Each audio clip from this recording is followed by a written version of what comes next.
comment le label Cité éducative peut être un levier pour la participation. Euh, je vais pas rentrer plus dans les détails sur la définition du label Cité éducative puisque on a la chance de recevoir l'ANCT aujourd'hui qui va venir nous en parler. Donc on va commencer, pour vous dire quelques mots sur le programme, on va commencer nos échanges par l'intervention donc de Frédéric Bourtoumieux, qui est donc coordinateur national du programme, et Victor Bonneau, chargé de projet pour la cité éducative. Et puis après, un petit temps de questions, si vous avez besoin de précision. On aura donc deux interventions de deux villes qui font partie bien évidemment du réseau ANASEJ, la ville de Vaux-en-Velin et la ville d'Arras. Et donc je remercie également Hélène Lequertier, chef de projet opérationnel cité éducative, et Coralie Roche, responsable de la direction jeunesse donc à Vaux-en-Velin. Et puis par la suite, Jessica Jouve, qui est donc directrice enfance à la ville d'Arras. Voilà. Et puis évidemment, on aura le temps aussi après d'échanger entre nous sur tout ce qui vous aura été présenté. Ce qu'on vous propose dans un premier temps, c'est quand même qu'on puisse un petit peu chacun se présenter. Alors, pour cette fois-ci, on souhaite pas faire un tour d'écran qui peut parfois être un petit peu long, mais est-ce que dans l'idéal, vous pourriez nous mettre un petit mot dans le chat pour vous présenter et en une ou deux phrases nous dire un peu pourquoi est-ce que vous êtes intéressé, pourquoi est-ce que vous participez à cet ANASEJ Bonjour aujourd'hui. Voilà, qu'on ait quelques détails un petit peu sur vos attentes pour cette rencontre. Si ça vous va. Voilà, en quelques mots, ça nous permet de rebondir après et d'aller vous solliciter si nécessaire pour enrichir les échanges. On va vous dire quelques mots quand même, on se présente à chaque fois, mais au cas où c'est peut-être la première fois que vous assistez à un ANASEJ Bonjour ou que vous êtes en lien avec l'ANASEJ. Donc moi, je m'appelle Raphaël Ploquin et je suis chargée de mission animation de réseau, du coup pour l'ANASEJ. Et pour ma part, Jean-Marc Le Treuil, et je m'occupe de l'animation et de la valorisation du réseau. Voilà. Et ben du coup, on vous laisse chacun chacune nous mettre un petit mot dans le chat si ça vous va. Ça sera utile pour nous. Merci beaucoup Magali et Nelly. Voilà, c'est parfait. Et puis, donc, on va laisser la parole, comme je vous le disais, à Frédéric Bourtoumieux. J'espère que je dis bien votre nom de famille. Je suis désolée si ce n'est pas le cas. Qui est donc coordinateur national du programme Cité éducative pour la NCT. Et donc, qui va pouvoir, voilà, nous présenter en quelques mots ce que c'est que Cité éducative, quels sont ses objectifs et nous donner un peu ces informations dans les grandes lignes. Et je vous remercie au passage d'être présent aujourd'hui et de pouvoir intervenir avec nous.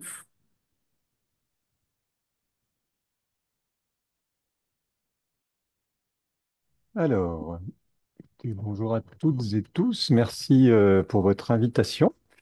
Donc, Frédéric Bourtoumieux, effectivement, j'ai le plaisir de coordonner la démarche des cités éducatives et par ailleurs, je suis directeur du programme éducation à l'Agence nationale de la cohésion des territoires. Le programme éducation pilote les cités éducatives, mais également les programmes de réussite éducative ou bien encore les cordées de la réussite et d'autres questions liées à l'éducation dans les quartiers prioritaires de la ville puisque peut-être la petite information, enfin en tout cas l'information importante par rapport à notre programme éducation et à l'agence. L'Agence nationale de la cohésion des territoires, évidemment, c'est l'ensemble des territoires euh, français. La spécificité du programme éducation, c'est qu'il est dans la direction générale de la politique de la ville. Et donc, pour notre part, nous nous préoccupons exclusivement des quartiers prioritaires de la ville que vous connaissez. Donc, il y en a environ 1500 sur l'ensemble du territoire. Donc sur les cités éducatives, puisque c'était ce que vous m'aviez demandé de vous présenter aujourd'hui, alors rapidement, donc c'est une démarche qui est récente dans la politique de la ville, puisqu'elle a été lancée en 2019. Elle faisait suite notamment à une grande concertation sur les enjeux d'éducation, qui avait donné lieu à un rapport, le rapport de Jean-Louis Borloo, vous savez, donc, qui n'a pas forcément connu on va dire, un avenir très positif. Mais il se trouve que dans certaines des mesures de ce programme, de ce rapport de Jean-Louis Borloo ont été finalement mises en œuvre, et notamment les cités éducatives. L'idée des cités éducatives, très brièvement, c'est de tirer le constat que sur les territoires, notamment les territoires en politique de la ville, au fil des années, au fil du temps, on assiste quand même à l'éclosion de nombreux partenaires, de nombreux acteurs sur les questions éducatives. D'abord, considérer aussi que l'éducation, c'est pas l'apanage de l'école, mais aussi le rôle de plusieurs acteurs sur le territoire, celui des collectivités, celui des acteurs associatifs, celui de l'éducation populaire, celui des jeunes, des enfants, des parents. Et donc, il y a de nombreux acteurs qui s'intéressent et qui se préoccupent des questions d'éducation.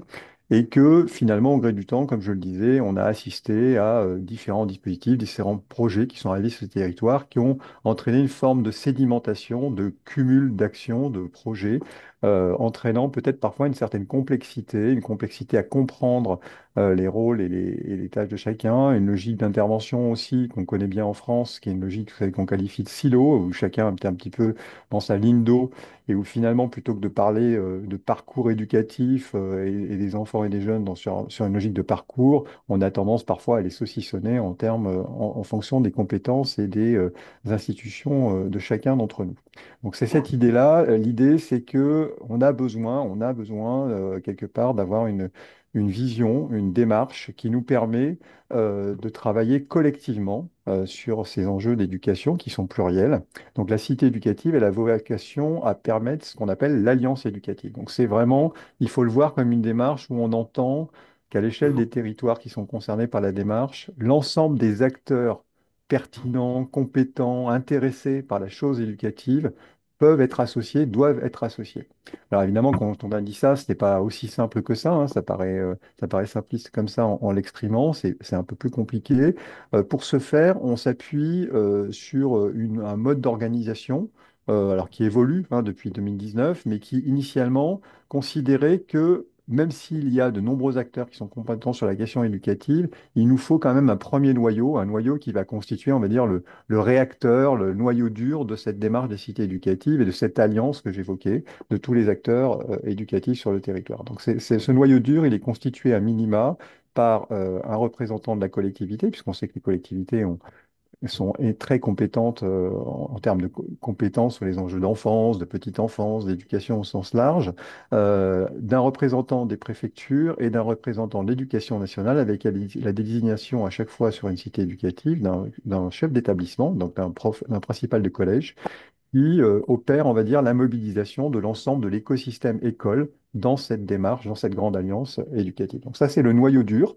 Je dis qu'il évolue parce que maintenant, on est à 3 4 ans de la mise en œuvre de cette démarche des cités éducatives et qu'on voit que de plus en plus, dans ce petit noyau dur, ils sont rejoints, ces acteurs, par les CAF, par des conseils départementaux. On va en parler aussi, j'imagine, mais parfois, ils associent évidemment les bénéficiaires, donc plus ou moins fortement les jeunes, plus ou moins fortement les parents. Mais on voit bien que voilà, l'idée, c'était de partir d'un premier noyau et qu'ensuite, on a la possibilité, les acteurs des cités éducatives ont la possibilité d'étendre, on va dire, ce noyau à plusieurs parties prenantes. La troisième chose qu'il faut peut-être souligner sur les cités éducatives, donc il y a cette alliance, c'est qu'on a souhaité que ces acteurs soient en capacité de développer, en tout cas de matérialiser une vision stratégique commune, donc plus dans cette logique de silo, mais qui partagent des enjeux sur du moyen long terme, en structurant leur action autour de trois grands axes qui sont l'école, qui sont la continuité éducative et qui sont l'ouverture du champ des possibles. Donc on voit bien un petit peu les enjeux, à la fois la question des enjeux de continuité éducative que voilà, ce que j'évoquais tout à l'heure, la logique du parcours éducatif de l'enfant et du jeune, et l'ouverture du champ des possibles, c'est que évidemment ces enfants, ces jeunes vivent dans ces territoires, mais comment on les accompagne pour s'en émanciper, pour en tout cas les conduire à leur insertion, notamment dans la société. Ça, c'était le deuxième point. Donc, la vision partagée, je l'ai évoqué, c'est la troisième chose qu'on attend des cités éducatives.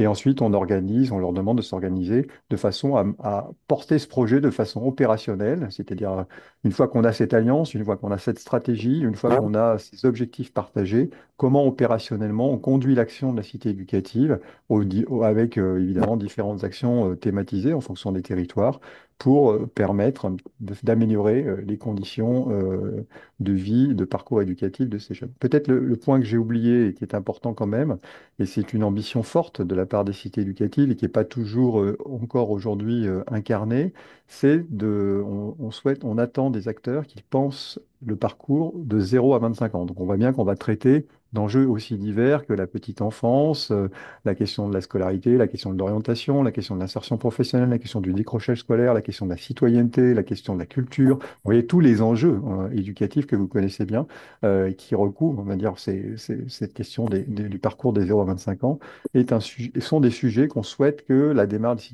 éducative appréhende. Alors, on pourra en parler. Après 4 ans, c'est plus ou moins vrai selon les sujets, c'est plus ou moins vrai selon les territoires, mais on sait que c'est au travail et que c'est ça qu'on cherche à faire.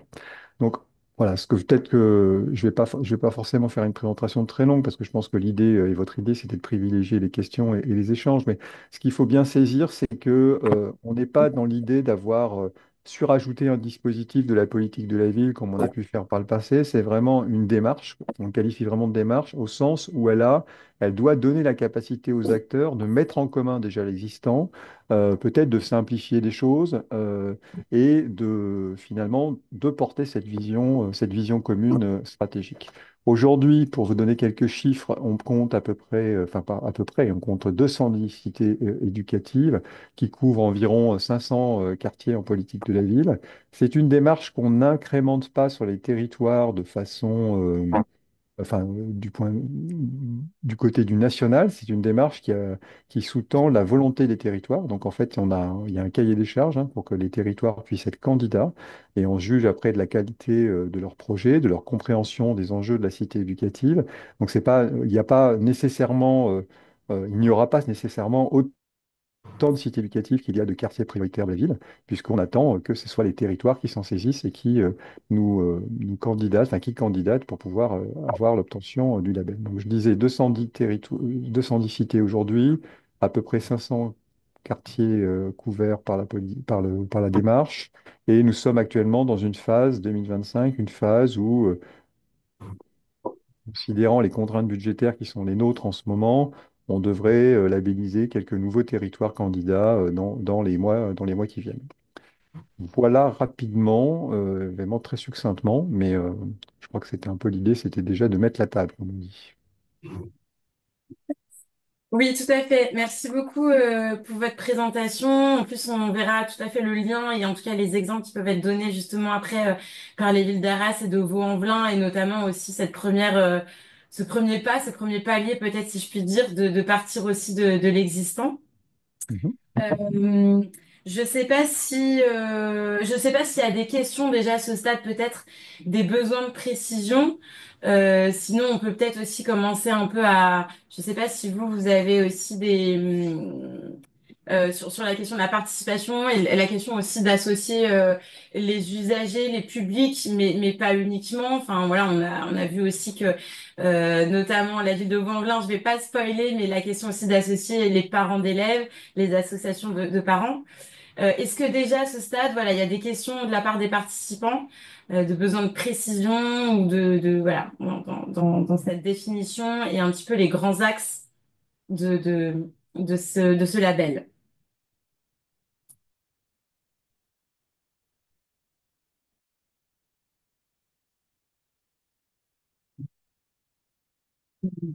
On a vu dans le chat que certains d'entre vous sont déjà assez avancés sur le sujet. Et, on ira les chercher pour des témoignages derrière, merci.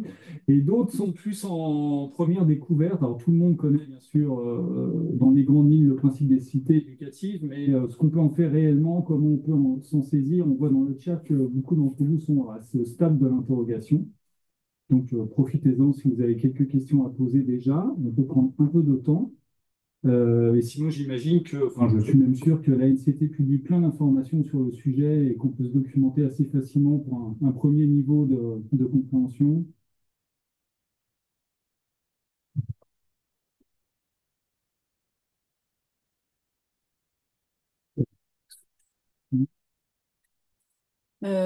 Oui, peut-être que sur la Peut-être participation, participation. oui, en tout cas, je sais pas vous, justement, à la NCT, comment est-ce que vous pouvez en parler, c'est-à-dire comment est-ce que vous expliquez cette préconisation, peut-être?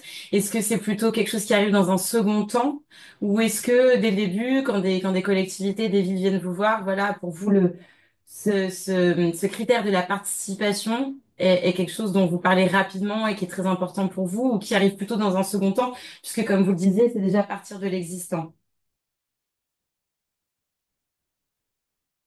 Là-dessus, je crois qu'on est assez, on est cohérent avec l'ensemble des autres acteurs, on va dire, qui travaillent sur les enjeux d'éducation. Je pense qu'aujourd'hui, il est assez entendu que la question de la participation, de quelle que soit sa forme, mais en tout cas l'association des bénéficiaires, comme on dit de façon très commune, mais ça prend plein de formes, hein, vous le savez aussi bien que moi, mieux que moi, c'est fait partie intégrante de ce type de politique publique. On ne peut pas aujourd'hui travailler à l'échelle d'un territoire sur des politiques publiques qui s'intéressent à la question des publics sans associer ces publics d'une façon ou d'une autre à la mise en œuvre de ce qui leur est proposé. Après, si on va plus loin, ça prend plusieurs formes. C'est-à-dire que vous le savez, quand on est dans une démarche de cité éducative, on a, on va dire, deux étages. On a ce qui relève des actions. Donc, on développe des actions concrètes. Les acteurs sont amenés à financer des actions, à développer des appels à projets pour essayer de pousser de l'innovation sur les enjeux de la citoyenneté ou de l'accès à la santé ou des choses comme ça. Donc, on voit bien qu'il y a une forme de participation qui est à rechercher dans ce niveau-là, c'est-à-dire que comment on associe les parties prenantes, qu'ils soient enfants, jeunes et parents ou parents, à peut-être la définition des actions elles-mêmes, ou en tout cas alors voilà, qui contribuent à ce plan d'action. Et puis il y a une deuxième forme de participation qui est, alors la première, pardon, peut-être pour m'y arrêter, on voit bien que les acteurs ont cette habitude et que finalement dans l'histoire, c'est pas la première fois qu'on se pose la question de la participation et de la contribution des bénéficiaires. Donc je dirais qu'au niveau participation à l'élaboration des actions, à la mise en œuvre des actions, les choses sont à peu près simples et les choses se mettent en œuvre. Le deuxième enjeu d'une démarche comme celle des cités éducatives, c'est que bien évidemment, on associe aussi ces mêmes bénéficiaires à la gouvernance du projet. C'est-à-dire que moins concrètement, ces acteurs-là, enfin ces acteurs, ces jeunes, ces parents peuvent être associés dans la conduite même de l'ambition, de la stratégie que j'évoquais. Ça, ce qu'on constate, c'est que c'est plus complexe. C'est plus complexe à mettre en œuvre. Ça ne veut pas dire que c'est pas un souci, c'est pas une préoccupation des acteurs. Je pense que c'est le cas, hein. Je pense qu'ils se posent beaucoup de questions et peut-être que les témoignages nous permettront de l'illustrer. Mais je pense que on ne peut pas dire que c'est pas dans les réflexions des acteurs. Et par rapport à la question que vous posiez, oui, ça vient tout de suite. C'est-à-dire que c'est pas quelque chose qu'on amène en deuxième ou en troisième plan. Ça fait partie je pense aujourd'hui, quand on parle d'une politique publique qui se met en œuvre sur un territoire, tout de suite, ou en tout cas très vite, on s'interroge et on pose la question de l'association des parties prenantes, des bénéficiaires, des parents, des enfants, quand on est sur des politiques d'éducation notamment. Donc ça, c'est le cas. Après, ce qu'on constate quand même, c'est que ça, si, c'est plus compliqué à mettre en œuvre sur les enjeux euh, voilà, de la gouvernance, les choses comme ça. C'est moins le cas. On a fait une étude avec l'INGEP notamment sur la question de la participation. Alors, c'était plutôt des parents à la mise en œuvre de la cité éducative. Et ce qu'on perçoit, c'est ce que je disais. C'est-à-dire que sur les actions, sur le niveau action, ça se fait facilement. Et en fait, finalement, les acteurs ont l'habitude de concerter, d'associer les parents ou voilà, à la mise en œuvre. Par contre, dans le, dans la machinerie cité éducative, c'est peut-être un peu plus complexe encore. Alors après, moi, je pense que c'est les cités éducatives, c'est une ambition qui est assez forte, une ambition en termes de public, hein, on parlait des 0,25, une ambition en termes de thématiques, puisque quand on parle des 0,25, évidemment, on a de nombreuses thématiques qui sont possibles. Donc en fait, il y a tellement de priorités, il y a tellement de choses qu'on faut aussi comprendre, il faut entendre que les acteurs aussi font les choses par petits pas. Donc, ce que je disais, ce qui est important, c'est que ça fait partie de leur point d'attention, et ça, je le vérifie régulièrement. Après, ça s'incarne pas toujours, mais voilà, je pense qu'il y a, alors là, j'ai pas en tête, mais peut-être que Victor saura me le rappeler, mais il me semble on a déjà identifié des sites éducatifs pour autant qui commencent déjà à mieux associer et à plus pleinement associer les parents et les jeunes dans la gouvernance même de la cité éducative. Je ne sais pas si ça répond à votre question. Oui, tout à fait. Merci. Tout à fait, tout à fait. Euh, donc, n'hésitez pas encore une fois à vous saisir du chat si nécessaire et si vous ne voulez pas forcément prendre la parole après une intervention. Ce qu'on va vous proposer, merci beaucoup à vous, Monsieur Bourtoumieux, pour votre présentation. Je sais que vous devez nous quitter, mais que vous avez un de vos collègues qui nous fait la gentillesse de rester avec nous, Victor Bonneau, pour des éventuelles questions C'est et faire ça. des liens justement avec l'expérience Ouais, des villes de je vais Vaux-en-Velin. rester, je vais quand même rester un petit peu parce que pour tout vous avouer, je me suis trompé. Mon rendez-vous était à 15 heures, donc en fait, je suis D'accord. avec vous et je me suis excusé, je l'ai reporté, donc j'irai plus tard. Donc je vais rester un peu avec vous. Je ne sais pas si ça Et fait bien, très plaisir à bien. Victor, mais Victor, vous Avec serez toi. moins seul. Merci beaucoup. Euh, et ben voilà, donc maintenant on a eu un petit peu le cadre théorique, si je puis dire. Et ce qu'on voulait vous proposer, c'est de découvrir justement l'expérience, comme je vous le disais en introduction, donc de deux villes qui font partie du réseau ANASEJ et qui ont selon nous une expérience qui peut être inspirante, en tout cas enrichissante, et puis qui ont déjà fait un premier bilan de 4 ans de 4 ans de label cité éducative. Donc c'est aussi ça qui est intéressant, c'est avoir déjà un début de retour d'expérience et qui se lance, on va dire, plutôt dans une deuxième phase. Donc on vous propose de commencer avec la ville de Vaux-en-Velin et notamment donc le témoignage de Hélène Lecartier, donc chef de projet opérationnel cité éducative, et de Coralie Roche, qui est aussi responsable de la direction de la jeunesse, donc dans la ville de Vaux-en-Velin. Et ben, ce qu'on vous propose, c'est peut-être de faire une petite présentation, voilà, des grands axes, de savoir un petit peu comment s'est passée cette première phase, et puis le bilan que vous en avez fait, et vers quoi vous vous orientez maintenant, qu'est-ce que vous allez essayer de creuser. Et puis, on se permettra peut-être de poser quelques questions à la fin, et en tout cas, encore une fois, les participants peuvent tout à fait aussi intervenir à la fin ou poser des questions dans le chat. Et voilà, et je vous remercie beaucoup d'être présente et parmi nous aujourd'hui pour nous partager votre expérience. Je vous laisse, je vous laisse l'animation. Merci beaucoup. Merci déjà de cette invitation et de cette proposition de témoignage. Effectivement, on va porter cette présentation à deux voix, mais je vais commencer plutôt sur l'arrivée de la cité éducative sur le territoire et notamment la dynamique autour de la parentalité et de l'implication des parents à la gouvernance et à la construction de notre cité éducative. Déjà, un petit point de contexte sur la cité éducative de Vaux-en-Velin. On est une assez grande cité éducative avec trois QPV concernés, une population particulièrement jeune avec 50% environ de la population qui a moins de 30 ans, donc il y a un véritable enjeu autour de la politique jeunesse. Et un territoire qui émarge globalement de tous les dispositifs politiques de la ville. Ce qui est intéressant sur ce territoire, c'est vraiment la richesse partenariale. On a un énorme réseau d'acteurs, mais effectivement, en parallèle, un vrai enjeu de lisibilité, d'interconnaissance, de mise en cohérence des actions de chacun. Et vraiment, l'enjeu pour la cité éducative à son arrivée, ça a vraiment été de ne pas finalement rajouter une couche au millefeuille, mais vraiment d'essayer de participer à cette mise en cohérence des différents acteurs et de leur mobilisation sur le territoire. Donc, on a vraiment essayé de s'appuyer sur les dynamiques de territoire existantes et au moment du dossier de labellisation, en amont effectivement de la réponse au cahier des charges, j'ai déjà eu un travail d'implication des acteurs de territoire et notamment y compris des parents d'élèves avec l'organisation de deux grands temps de plénière qui ont permis aux acteurs de territoire, que ce soit effectivement des agents de l'éducation nationale, de la ville, des associations, mais aussi des parents d'élèves qui représentaient 30% des participants, de pouvoir identifier collectivement les besoins, les enjeux apportés sur ce label.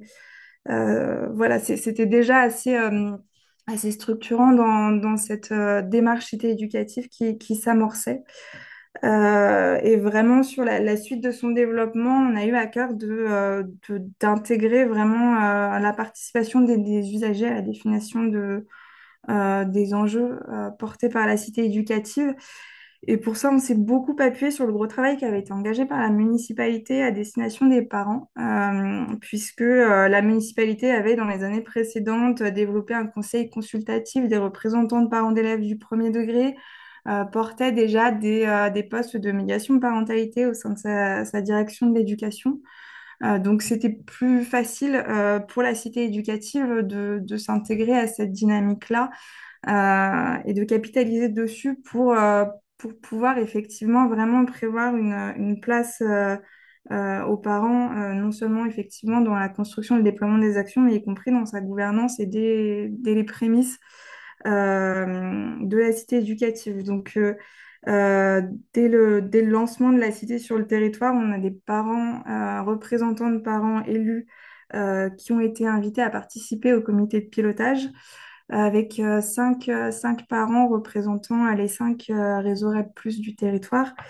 Et puis, assez rapidement, on a souhaité pouvoir porter le recrutement d'une nouvelle médiatrice parentalité, appuyée donc par la cité éducative. Et puis, ce portage cité éducative a aussi complètement changé la dimension du travail des médiatrices parentalité qui étaient déjà présentes sur le territoire, mais qui agissaient uniquement en direction des parents d'élèves du premier degré et qui étaient vraiment des médiatrices parentalité de la ville, qui étaient certes en relation avec les écoles, mais qui restaient vraiment identifiées comme médiatrices parentalité ville. Le fait de pouvoir redéployer un peu ces postes-là dans une logique cité éducative, ça a vraiment permis d'entamer un travail extrêmement différent avec l'éducation nationale comme copilote finalement réel de ces,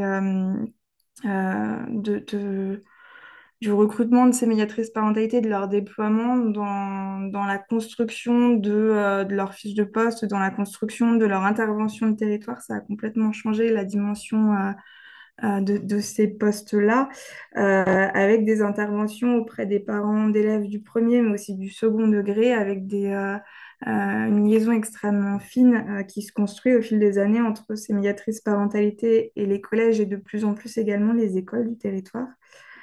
Et puis, ça nous a permis effectivement d'aller encore un peu plus loin et de déployer un appel à projet à destination des représentants de parents d'élèves. Ce qui permet aux représentants de parents d'élèves du territoire, qu'ils soient constitués ou non en association, de pouvoir construire et développer et déployer des projets à destination d'autres parents. Parce qu'on s'aperçoit effectivement que de pair à pair, la parole se passe d'autant plus facilement. Il y a une légitimité d'intervention de ces parents auprès des autres parents du territoire qui est vraiment intéressante et qu'on souhaitait vraiment appuyer. On a aussi des parents qui étaient vraiment demandeurs pour aller sur ce terrain-là, pour passer finalement le cran suivant de la participation à la définition des politiques publiques et à prendre leur place vraiment pleine et entière. Et ils sont en ce sens assez accompagnés par justement les médiatrices parentalité de la ville et de la cité éducative.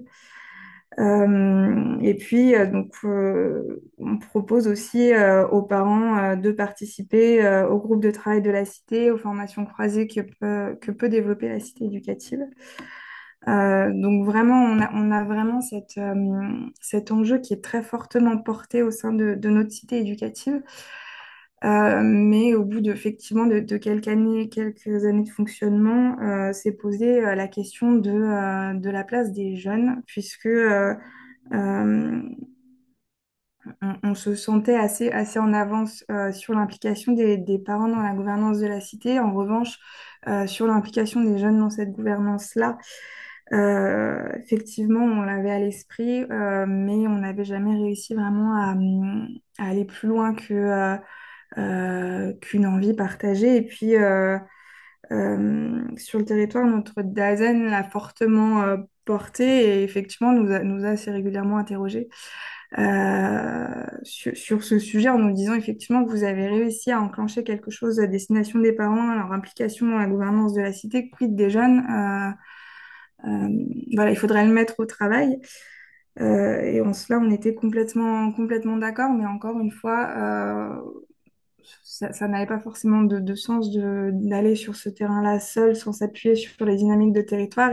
Et ça a finalement plutôt bien matché parce que sur la même temporalité commençait a émergé l'idée du côté de la municipalité du développement d'un conseil des enfants et des jeunes, voilà, qui était un travail qui était suffisamment mûr pour pouvoir être lancé et déployé sur le même temps. Donc, on n'a pas voulu voilà, réinventer quelque chose, mais plutôt s'agréger à cette dynamique-là qui émergeait sur le territoire. Coralie, je te laisse peut-être la main sur ce Oui, volet-là. merci.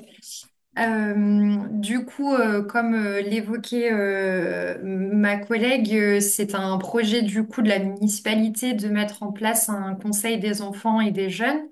Donc un conseil des enfants et des jeunes qui s'adresse à une tranche d'âge 8-25 ans. Donc une tranche d'âge relativement large à l'échelle du coup de la ville. Mais c'est une démarche qui arrive dans un contexte plutôt favorable avec l'expérience du coup de la cité éducative, du coup du travail déjà engagé à l'échelle du territoire autour de la question justement de l'alliance éducative, de la mobilisation de l'ensemble des acteurs du territoire, qu'il s'agisse de l'éducation nationale, des associations locales, des services municipaux. Donc c'est vrai qu'on a un terrain plutôt favorable pour lancer la démarche de création du Conseil des enfants et des jeunes. Une démarche qui débute en janvier 2023 avec d'abord une phase de diagnostic à laquelle d'ailleurs l'ANASEJ a pu nous accompagner. Et c'est vrai qu'on a décidé immédiatement de s'inscrire dans le modèle, en tout cas porté par la cité éducative, du coup un modèle très partenarial. Donc en fait, on a lancé des consultations à l'échelle du territoire en s'appuyant bien sûr sur tous les acteurs qui sont en contact avec le public jeune. Donc le public qui était cible pour la ville de Vanblin, à savoir les 8-25 ans. Donc en fait, la mobilisation citoyenne des jeunes, elle se décrète pas. Il faut la créer, il faut aller la chercher. Donc en fait, pour commencer, on s'est appuyé sur les activités. Finalement, où les jeunes étaient présents. Donc c'est bien sûr à l'école, donc on est allé dans les écoles du coup élémentaires, on est allé dans les collèges, on est allé dans les lycées. Donc l'éducation nationale a pu prendre toute sa place dans la phase de consultation pour définir un peu le diagnostic des besoins de la jeunesse pour bâtir la feuille de route du Conseil des enfants et des jeunes. On est allé taper à la porte des associations que je qualifie parfois de plus structurantes comme les centres sociaux, mais pas que. On a la chance à Vanvelin d'avoir des associations locales particulièrement dynamiques qui offrent du coup des activités à destination des jeunes, des associations de proximité qui nous ont permis d'aller rencontrer peut-être les jeunes et les enfants qu'on a moins facilement, je dirais, dans des activités peut-être plus classiques. Et puis bien sûr les services municipaux avec, je dirais, des directions phares qui ont été la direction de l'éducation, la direction de la jeunesse et de la vie étudiante, mais aussi la direction des sports, parce qu'il ne faut pas oublier tout le travail que les clubs sportifs portent aussi à destination du public 8-25 ans. Donc, c'est une phase de diagnostic qui a duré environ 6 mois, avec un premier rendu à l'ensemble du coup des participants, donc des jeunes et des enfants qui ont été interrogés, des associations, des établissements scolaires, des services municipaux, qui s'est tenu du coup en juin 2023. Et donc, à partir de ce bilan, on a commencé à construire, on va dire, une première trame que serait la feuille de route du Conseil des enfants et des jeunes de la ville de Vanvelin, en tout cas pour sa première édition. Donc, en novembre 2023, on décide d'acter la création du Conseil des enfants et des jeunes en passant une délibération en conseil municipal. Et on décide de lancer un événement assez important pour du coup justement présenter à l'ensemble du coup de la population, du coup de l'ensemble de la ville, les enfants, les jeunes, le rendu du travail qui avait été fait et permettre aussi à ce public de rencontrer tous les acteurs du territoire. Donc ça se passe également fin novembre 2023 où on lance les rencontres de la jeunesse. Donc un événement qui a permis d'accueillir plus de 1000 enfants et jeunes du territoire pour affiner du coup le diagnostic, présenter la première trame de la feuille de route et puis rencontrer les acteurs.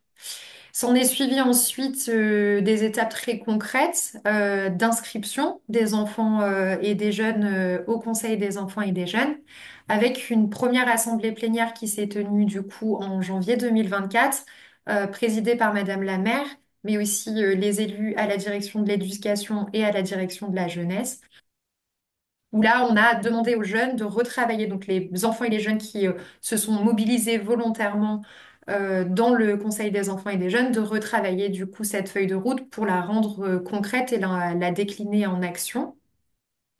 Donc c'est une année qui a été riche et intense parce qu'on a eu un bon nombre de participants, et tant mieux, hein, ça représente à peu près 120 jeunes sur le territoire, 120 enfants et jeunes sur les territoires de 8 à 25 ans. Donc l'année, l'édition 2000, on va dire 2023-2024 a permis une première expérience du Conseil des enfants et des jeunes, une professionnalisation aussi des acteurs qui accompagnent ce Conseil des enfants et des jeunes. Et l'année 2024-2025, on espère passer du coup un cap supplémentaire avec justement, comme l'évoquait ma collègue, l'envie d'intégrer davantage les membres du Conseil des enfants et des jeunes, peut-être dans les instances de gouvernance du coup de la cité éducative. Aujourd'hui, ils ont d'ores et déjà une place en tout cas en consultation, que ce soit pour les enjeux de la cité éducative, mais aussi d'autres dispositifs, et on en a un certain nombre sur le territoire. Mais la maturité aussi du Conseil des enfants et des jeunes nous permet d'envisager plus concrètement la participation de ce collectif de manière plus investie, je dirais, dans les instances peut-être de la cité éducative, la définition des enjeux et tout autre sujet sur lesquels on aimerait les solliciter. Et effectivement, en complément, on a commencé à imaginer l'implication des jeunes du CEJ à certaines instances de la cité éducative et dont son comité de pilotage, puisque les parents, représentants de parents d'élèves, du moins, siègent au sein de ce comité de pilotage depuis le lancement de la cité éducative et ça nous semblerait vraiment intéressant qu'ils puissent être rejoints par les jeunes du CEJ. On y voit après 4 années d'expérience, tout l'intérêt, effectivement, lorsque les parents participent à ce type d'instance-là, on n'est pas sur une participation de façade, vraiment, et des échanges qui sont particulièrement riches, qui assez régulièrement font bouger les lignes sur les orientations prises par le comité de pilotage, avec une vraie écoute des autres membres du comité de pilotage et puis une vraie implication, une vraie participation des parents sur ces temps-là et on a vraiment l'espoir de pouvoir aller encore un peu plus loin sur cette nouvelle labellisation de la cité avec la participation des jeunes. On voit déjà pas mal de croisements entre le CEJ et des actions portées par la cité éducative et c'est vraiment très enthousiasmant pour la suite. Notamment, ce mois de décembre, la cité éducative et la ville ont organisé une cérémonie des réussites et le CEJ a vraiment été mobilisé en participant au jury de sélection des jeunes nominés, en prenant effectivement également la parole au sein de la cérémonie pour présenter leur fonctionnement, leurs actions et avec même un membre du CEJ qui a pu remettre un prix à un autre nominé. Donc voilà, c'est de premiers exemples de ce croisement-là, mais qui nous rendent effectivement très confiants sur l'avenir et la capacité de croisement, de synergie que ça pourrait produire sur le territoire sur les prochaines années.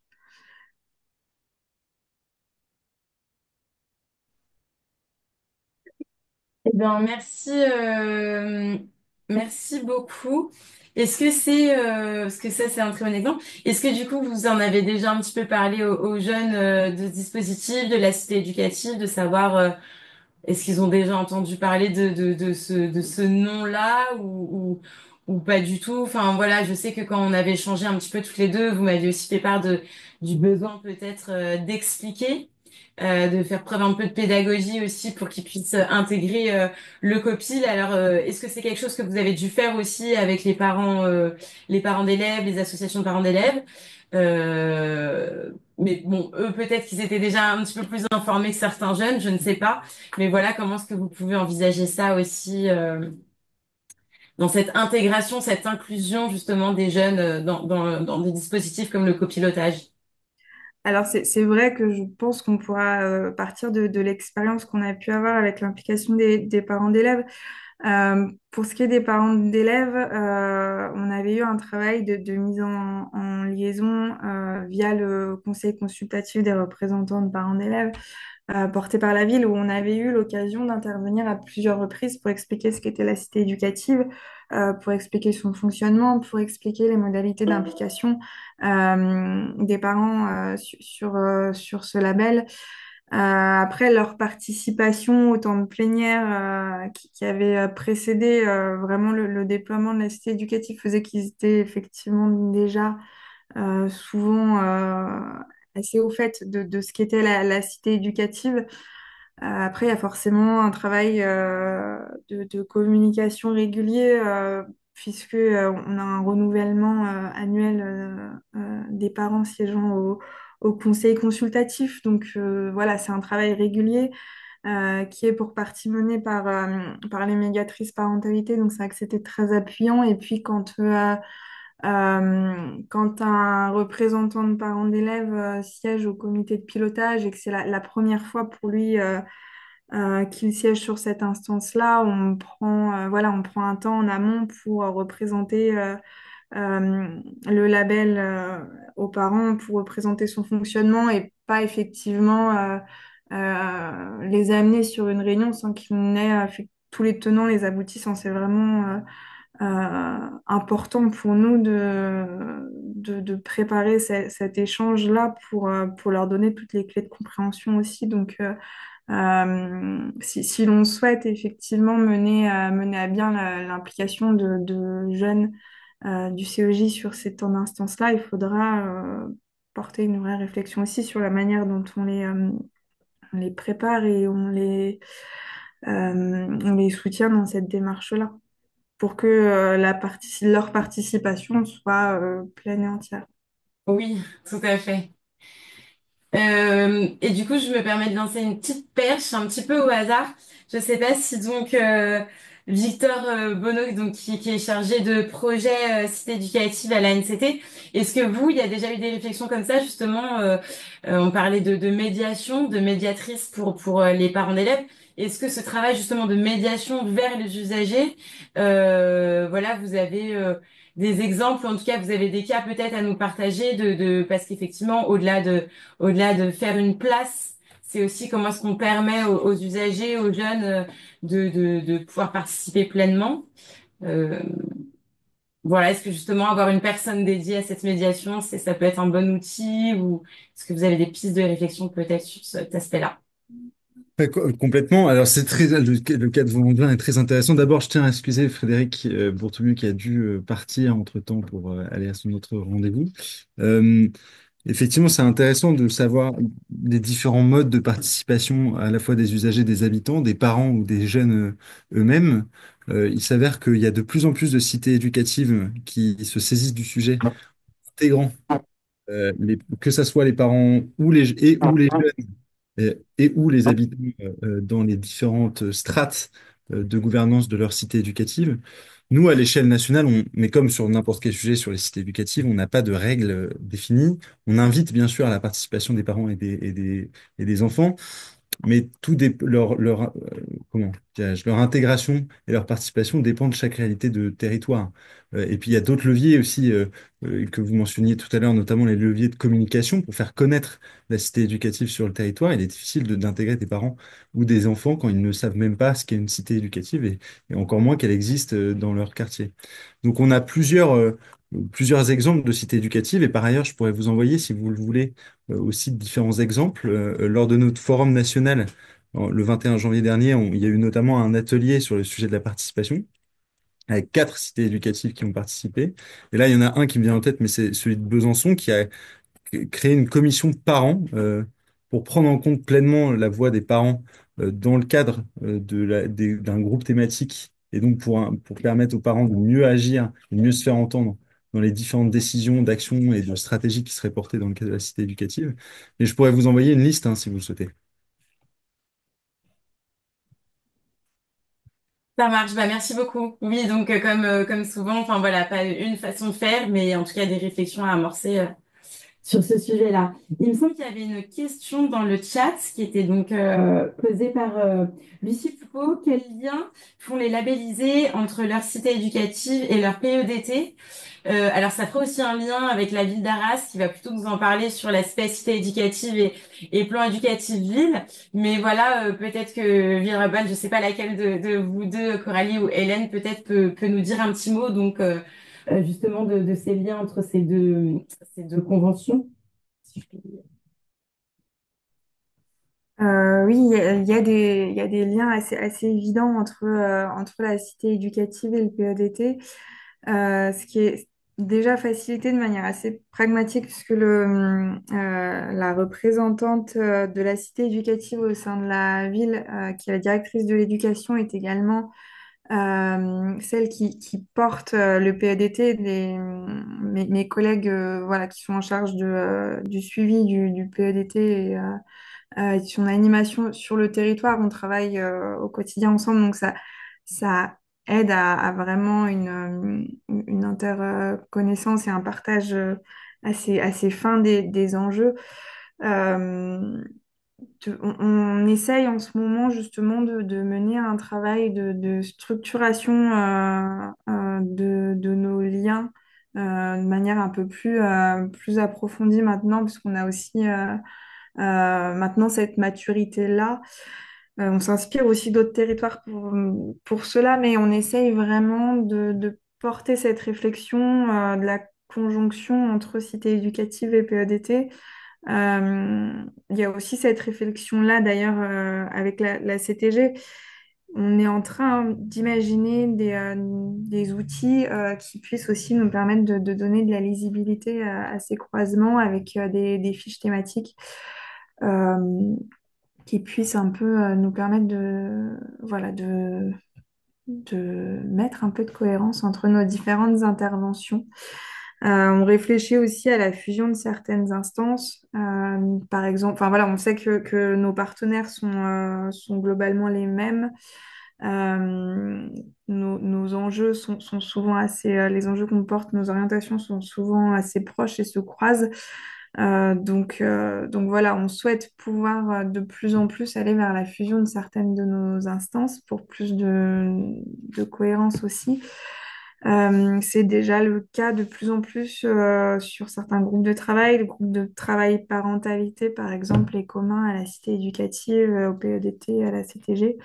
En ce moment, on travaille aussi à la mise en cohérence des différentes actions d'accompagnement à la scolarité, de mentorat, de tutorat. Donc, un travail qu'on mène ensemble.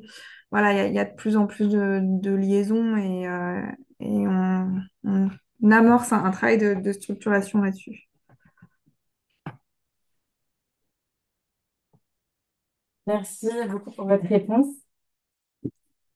Je ne sais pas s'il y a d'autres questions. En tout cas, pour l'instant, dans le chat, je n'en vois pas.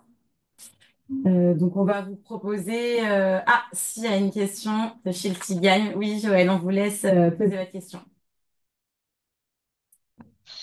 Bonjour à tous. J'ai une question qui peut toucher pas mal de collectivités concernées par différents labels ou dispositifs. Je voulais savoir si l'implication que vous avez eue dans le label Cité éducative vous a contraint peut-être à faire un peu de ménage entre différents dispositifs comme Ville Amie des enfants, les PEL, les PEDT. Il y a une question dans le chat qui se rapproche de ça.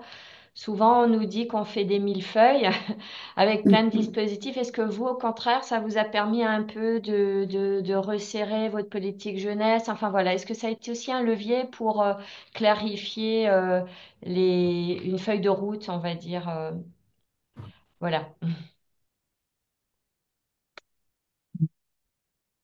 Bah, ça va rejoindre du coup un petit peu ce que je disais précédemment, mais on essaye voilà, d'y mettre de la cohérence, on essaye de pas trop démultiplier les échanges et les instances. Après, c'est un travail voilà, de longue haleine et on essaye vraiment de redonner de plus en plus de cohérence.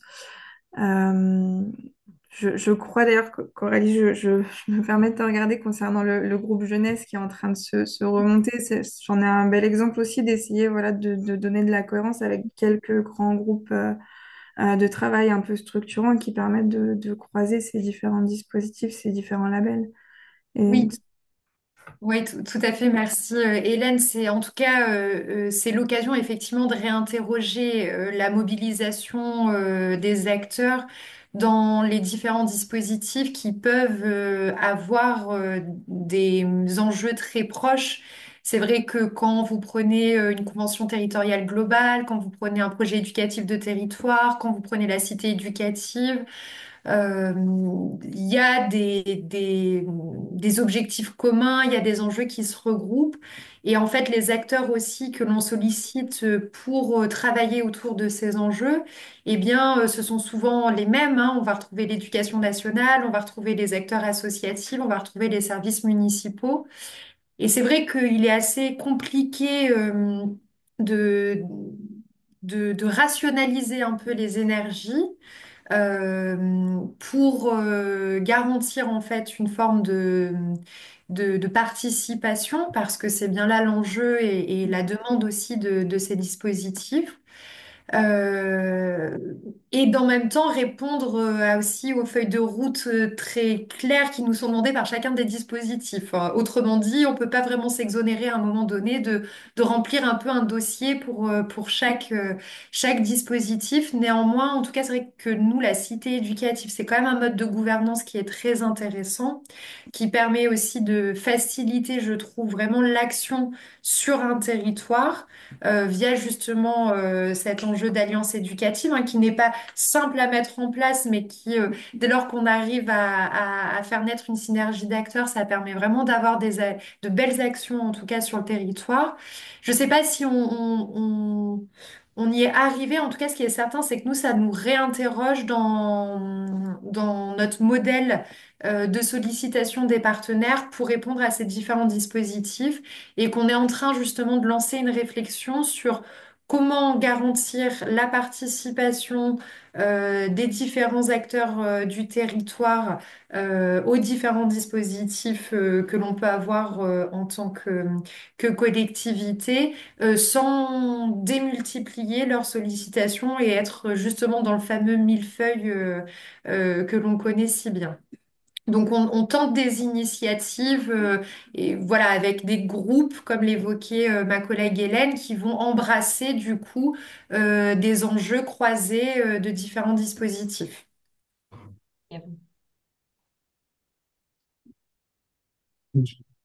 Merci pour votre réponse. J'espère que ça a répondu à votre question, Joël.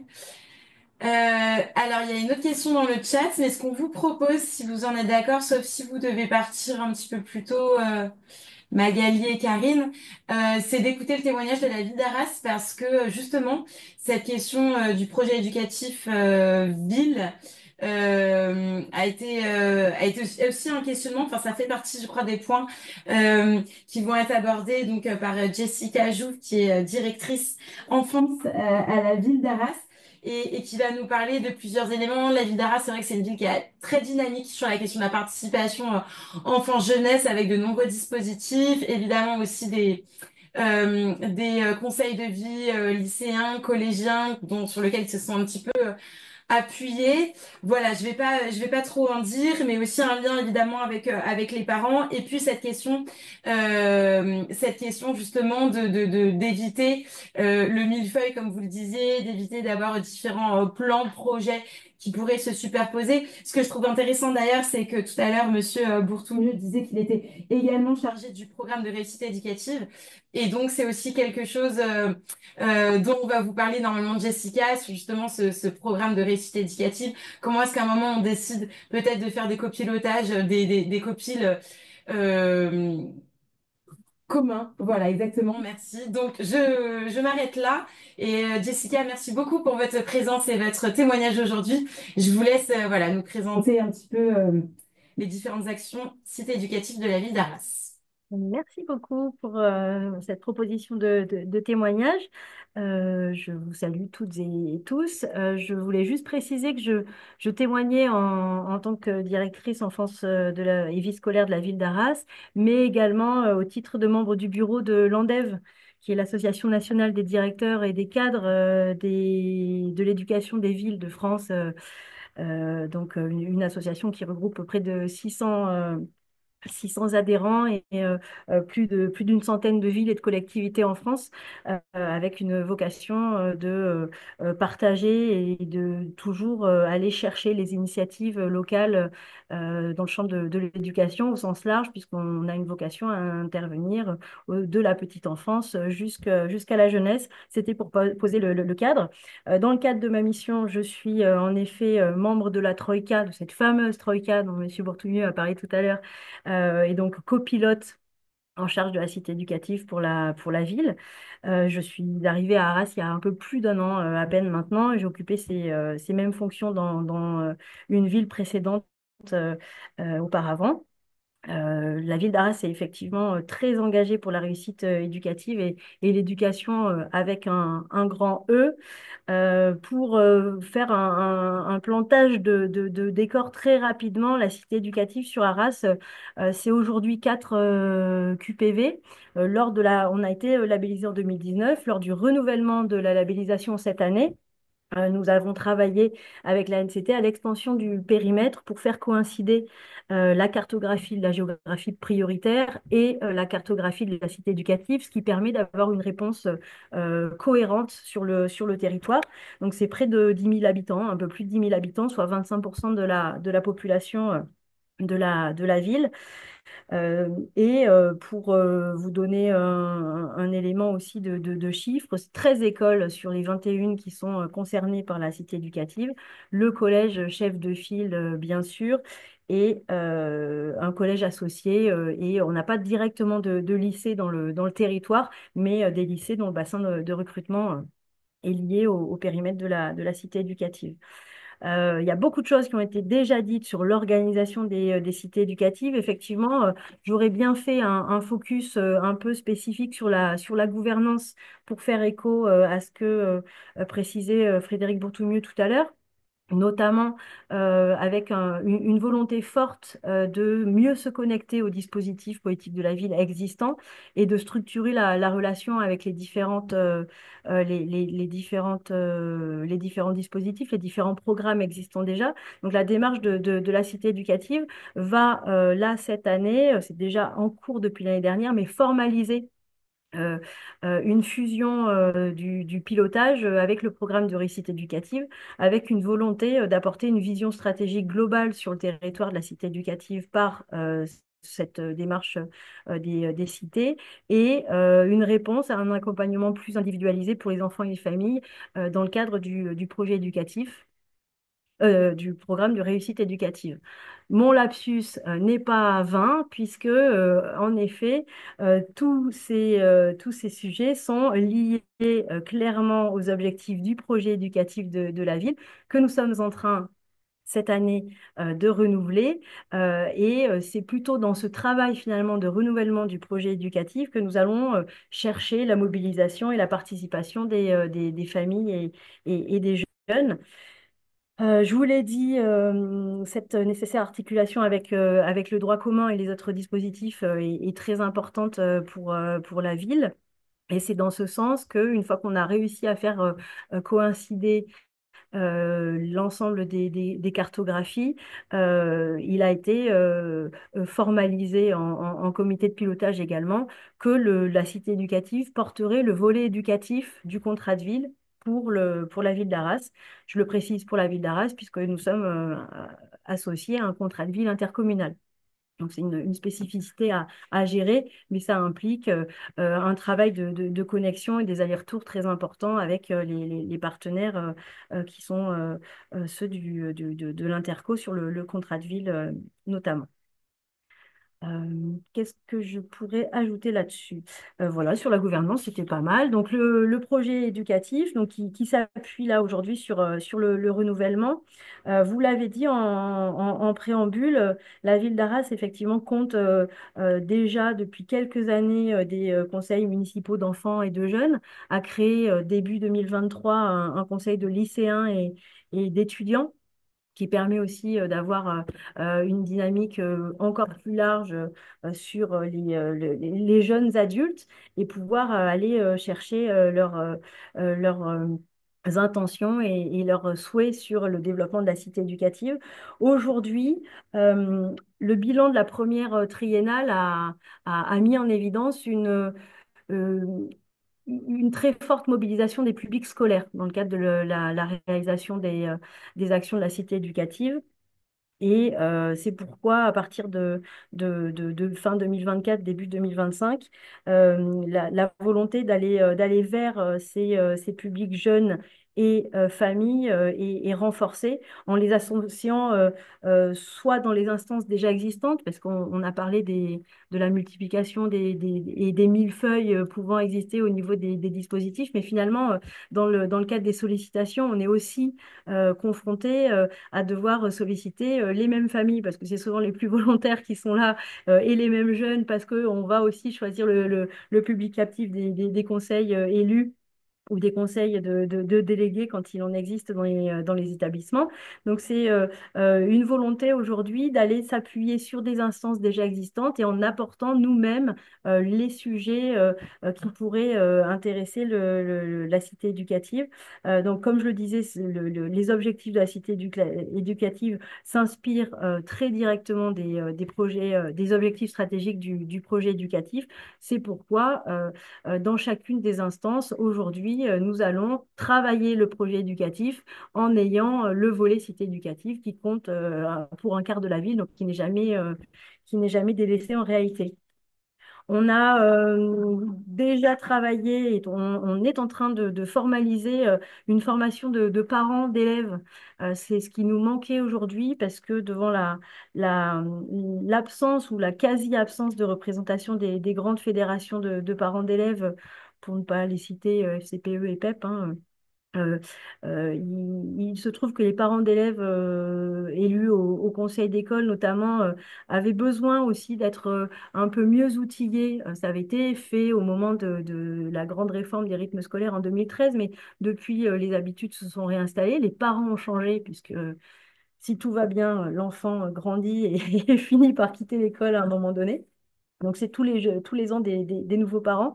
Et nous avons eu la volonté aussi de leur apporter euh, un outillage un peu spécifique, à la fois pour leur donner les moyens d'être des interlocuteurs efficaces et des relais pour être auprès des autres parents, de faciliter et de renforcer la communication avec l'éducation nationale et les différents intervenants des villes et des collectivités et également leur donner la meilleure connaissance possible des enjeux éducatifs et des différents dispositifs existants. La ville de Vaux-en-Velin le disait comme exemple, mais l'idée serait de pouvoir aboutir à une co-construction d'une partie du plan d'action, par exemple avec les familles, pour que lorsque nous avons des associations constituées, elles puissent être directement à la manœuvre sur une sollicitation de budget, ou quand elles ne sont pas constituées en association, au moins prendre part directement à la proposition d'action. Donc ça, c'est vraiment les enjeux de cette année 2024-2025 pour la formation en cours. Et on espère dès septembre 2025 avoir des parents complètement opérationnels pour lancer ces sujets. Sur des exemples de sollicitation et de mobilisation des conseils des élèves et des conseils municipaux, il y a eu un travail très important sur la première triennale de la cité éducative dans la modernisation et la revisite des cours d'école, notamment dans le cadre des cours d'école végétalisés. Et c'est particulièrement sur cet exemple-là que je pourrais m'appuyer sur la forte concertation et mobilisation des enfants qui ont pu participer aux ateliers participatifs en lien avec le Centre permanent pour l'environnement, le CPIE, et qui ont permis aussi d'aller chercher la mobilisation des éco-délégués dans les collèges. Tout ça de manière à pouvoir faire une proposition qui répond au mieux aux besoins des enfants. Chose qui ne s'est pas fait sans difficulté, puisque répondre aux besoins des enfants, c'est parfois oublier les besoins des parents. Et on se rend compte sur cet exemple très précis des cours végétalisés qu'un enfant qui est très content de jouer dans l'herbe rentre parfois avec un parent mécontent qui n'est pas content de nettoyer le pantalon. Donc c'est tout cet échange aussi qu'on doit avoir avec l'ensemble des partenaires sur un sujet unique qui nécessite d'être aussi mieux structuré. Je vois que le temps avance et je ne l'ai pas dit en préambule, j'ai un impératif médical. Pour ne rien vous cacher, je dois vous quitter à 16h30. Peut-être qu'il y a des questions à ce niveau de l'intervention, sinon je peux continuer. Dites-moi.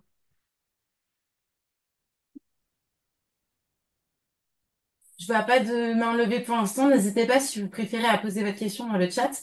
Moi, j'en avais une, donc j'en profite. Vous disiez justement que le conseil de la vie lycéen et conseil vie étudiant ont été créés en 2023, si j'ai bien compris. Est-ce que justement c'est ce label cité éducative qui a permis d'avoir des moyens de temps humain, financier, qui a vraiment est-ce que voilà c'est est-ce que ces deux dispositifs de participation sont le fruit du label Cité éducative ou est-ce que même si vous n'aviez pas eu ce label, vous auriez quand même, c'était déjà un projet et vous auriez quand même déjà créé ces deux conseils? Alors, sur la ville d'Arras, le dynamisme éducatif est déjà très présent.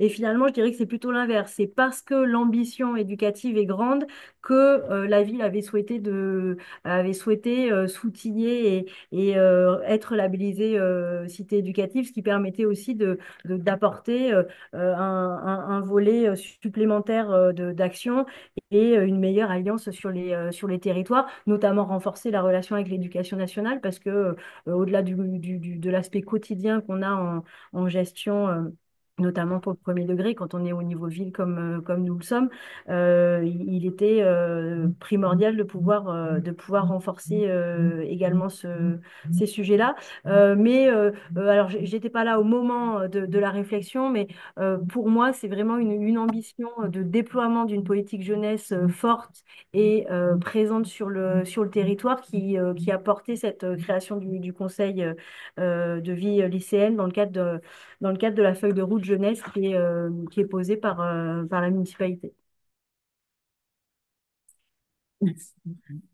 Oui, donc on voit bien en fait que cette idée justement de la continuité, qui est aussi assez centrale dans le label Cité éducative. En fait, vous aviez déjà cette idée de continuité de l'engagement et de participation des jeunes, et le label Cité éducative est venu le renforcer, mais avec une volonté politique déjà présente.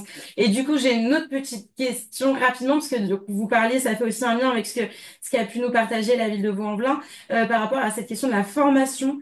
Donc, on retrouve, voilà, là, vous employez le terme de formation. À Vaux-en-Velin, on avait plutôt cette idée de médiation, mais je pense que l'objectif est un petit peu le même, c'est communiquer et associer donc les publics à participer.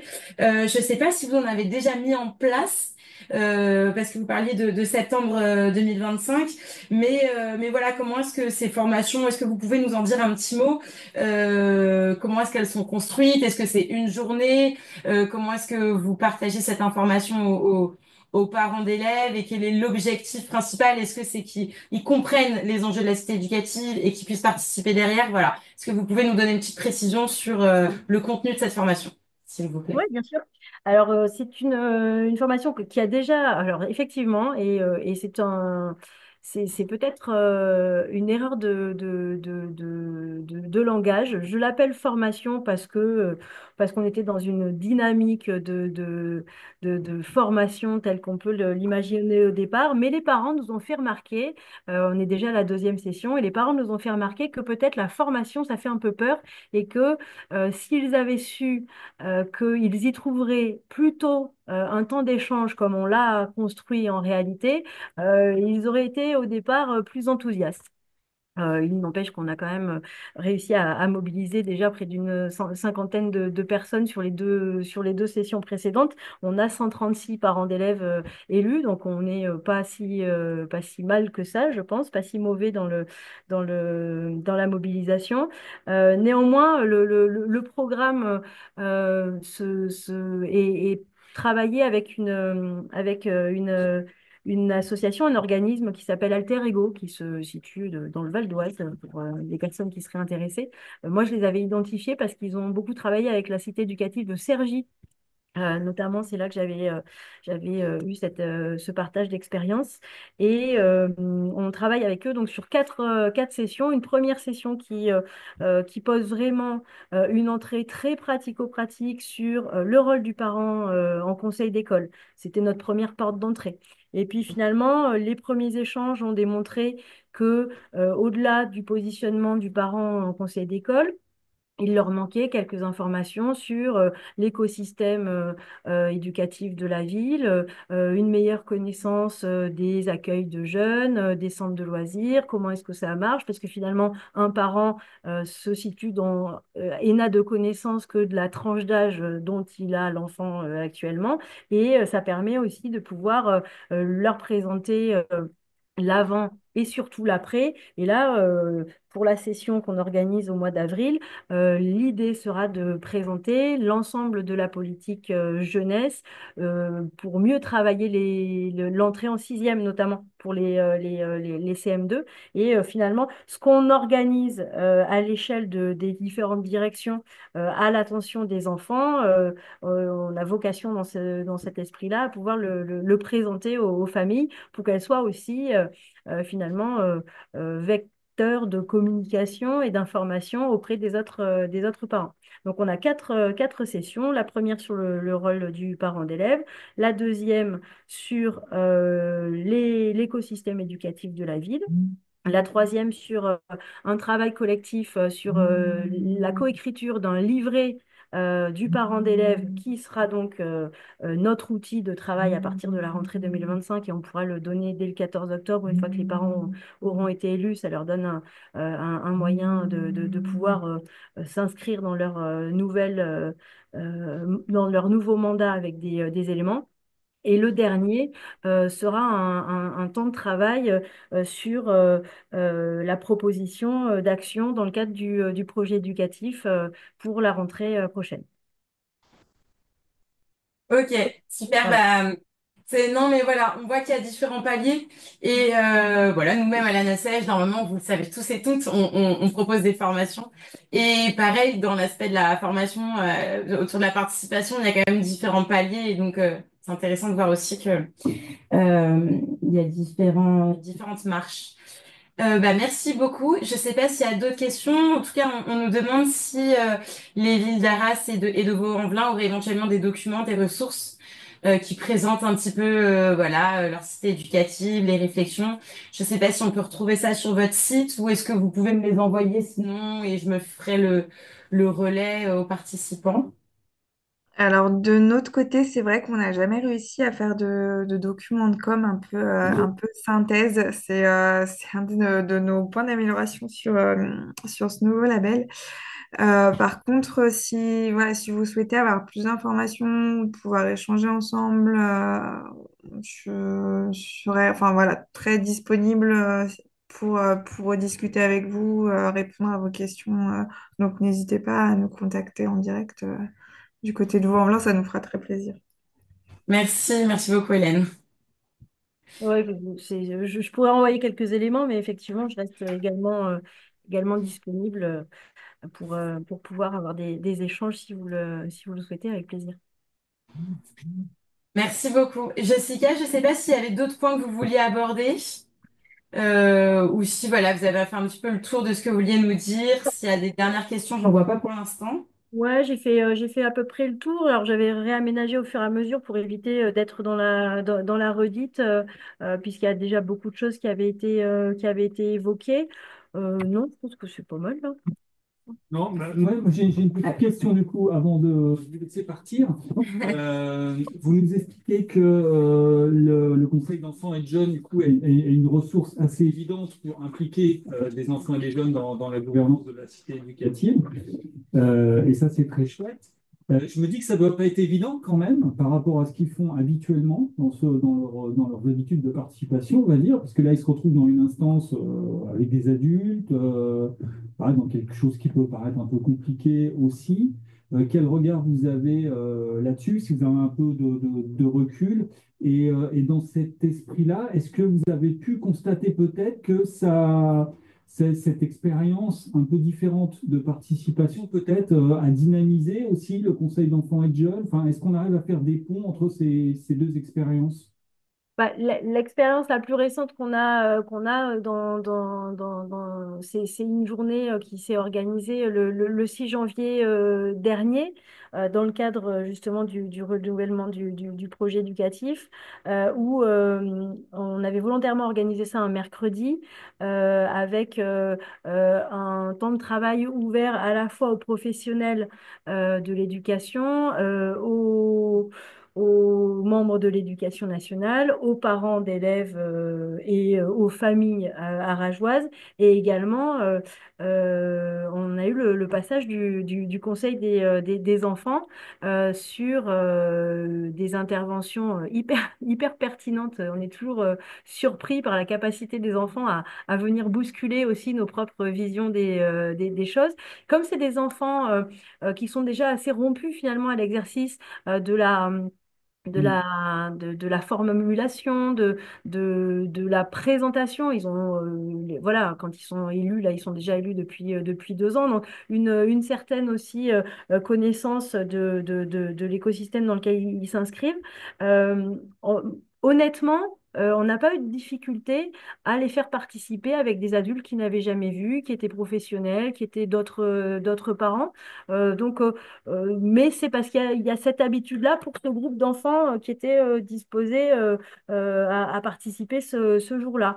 On n'a pas encore été dans la démarche de l'intégration dans le comité de pilotage, qui sera peut-être plus impressionnant, mais je sais que les collègues de la direction jeunesse qui pilotent les conseils sauront les accompagner le mieux possible. Moi, ce que je craignais le plus, finalement, c'était la réaction des adultes qui auraient pu être sur une certaine réserve ou à trop vouloir simplifier parfois parce qu'on s'adresse à des enfants de CM2.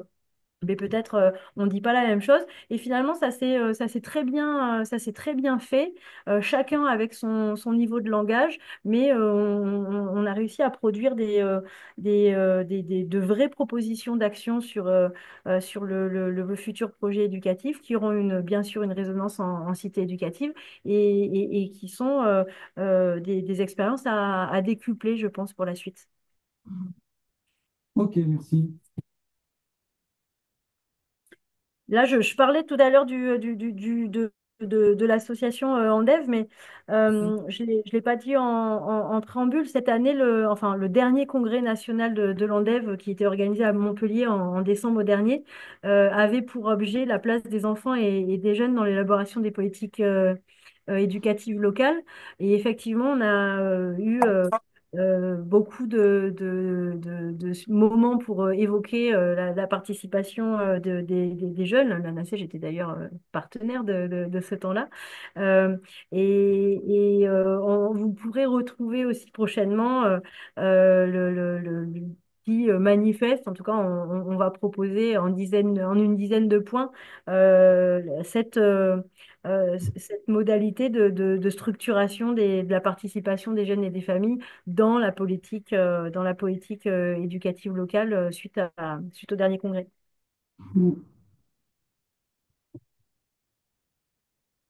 Très bien. Eh ben, merci beaucoup, Jessica. Je vois pas d'autres mains levées.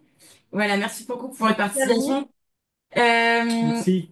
du coup, Jean-Marc vient juste de vous envoyer dans le chat pour vous répondre aussi un petit peu, Joël. Je ne sais pas si vous l'avez vu, mais c'est très récent. Le COJ, donc le Conseil d'orientation des politiques jeunesse, a émis un avis la fin janvier. Début janvier, le 10 janvier, on a la date précise, sur le sujet de la continuité éducative au sein des cités éducatives. Et donc, c'est un document qui est très intéressant, qui revient voilà, sur un petit peu le contexte, les éléments de définition, et qui fait un petit bilan, ou en tout cas, voilà, qui fait une petite analyse de ce qui a déjà été fait, qui en soulève les points positifs, et puis peut-être les perspectives d'amélioration en identifiant certaines préconisations. Donc voilà, c'est une ressource intéressante. Je vous invite à en prendre connaissance. Voilà, je sais pas si on va du coup bientôt clôturer cette rencontre à Nassage. Bonjour, Jean-Marc va vous faire un petit tour d'actualité. Mais avant, je sais pas si Victor, Monsieur Bonneau voulait nous dire un petit mot justement, soit sur cet avis du COJ, ou soit un petit mot de la fin. Voilà, sur la question notamment de la participation au sein des cités éducatives, mais pas forcément uniquement. Voilà, je vous laisse la parole si vous le souhaitez. Merci beaucoup. Je ne saurais quoi vous dire à part vous dire qu'effectivement la participation est quelque chose d'essentiel dans chaque cité éducative, qu'à chaque cité convient sa participation, mais que la coordination nationale invite et est à l'écoute de tous les territoires et de toutes les initiatives qui sont portées dans les territoires pour favoriser la participation des enfants en tant qu'élèves, mais aussi en tant qu'habitants des QPV, des parents, d'élèves, mais aussi en tant qu'habitants des quartiers et que c'est quelque chose de fondamental pour permettre aux alliances éducatives de vraiment être pertinentes sur le terrain et durables même dans les années qui viennent. Donc voilà. Et concernant l'avis du coach, bah, je suis justement en train de le lire en ce moment, donc ça tombe bien. Je l'ai pas encore fini, donc je n'osais vous donner mon avis, mais voilà. Très bien, bah Merci en oui. tout cas pour cette présentation.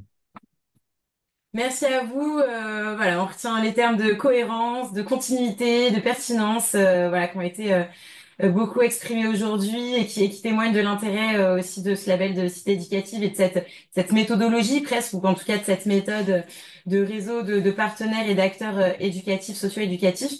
Merci beaucoup Hélène, Jessica, Victor pour votre participation et votre participation active aujourd'hui. Merci à toutes et tous aussi pour votre présence. Et puis, je laisserai le mot de la fin par Jean-Marc qui va vous donner un petit peu les futures actualités de la NACEJ dans les prochaines semaines et les prochains mois. Alors, on va finir par ça parce qu'on essaie toujours de vous proposer des formats différents pour vous enrichir dans vos pratiques. Donc, si vous avez aimé cet ANACEJ Bonjour, retenez la date du 20 mars parce qu'on va en faire un autre sur un autre sujet important pour la participation, c'est la communication. La communication pour et par la participation enfance-jeunesse. L'ANACEJ va éditer, on sortira un nouveau guide pédagogique sur le sujet. Donc, on va profiter, pareil, d'un petit format court, 1 heure et demie, vous présenter quelques grandes lignes avec des témoignages de connectivité aussi de notre réseau. C'est ouvert à tous, profitez-en. Dans les 2 mois qui viennent, on a aussi, enfin dans les mois qui viennent, mars-avril, des rencontres de notre réseau. Alors ça, c'est réservé aux adhérents, mais certains d'entre vous sont concernés. Pour les autres, vous pouvez vous renseigner. On a une rencontre de notre réseau des régions en collaboration avec l'Occitanie, et une rencontre du réseau des villes de plus de 100 000 aussi. Et aussi dans les mois qui viennent, nos formations qui sont ouvertes à tous, là par contre. Donc j'en profite pour vous les signaler. Le 15 mai, une formation d'une journée en visio sur les clés de la participation enfance-jeunesse. Et un nouveau format aussi qu'on crée cette année, une formation en visio de 2 jours. Il y a une session les 22, 23 mai aussi sur animer un conseil d'enfants et de jeunes pour la première fois. Voilà, puisqu'on se rend compte que les animateurs enfants-jeunesse tournent beaucoup dans les collectivités et donc il y a besoin de rappeler régulièrement comme ça des formations de base sur les fondamentaux. Et enfin, on va lancer très prochainement les candidatures pour les prix ANACEJ que beaucoup d'entre vous connaissent, hein, avec une remise des dossiers avant l'été, voilà, prix dont la NCT est un des nombreux partenaires. Et toutes ces infos sont à retrouver sur notre site internet et sur notre newsletter, à laquelle vous pouvez vous abonner facilement aussi. Merci beaucoup. Merci à tous et à toutes. Et puis à très bientôt, on espère. Au revoir.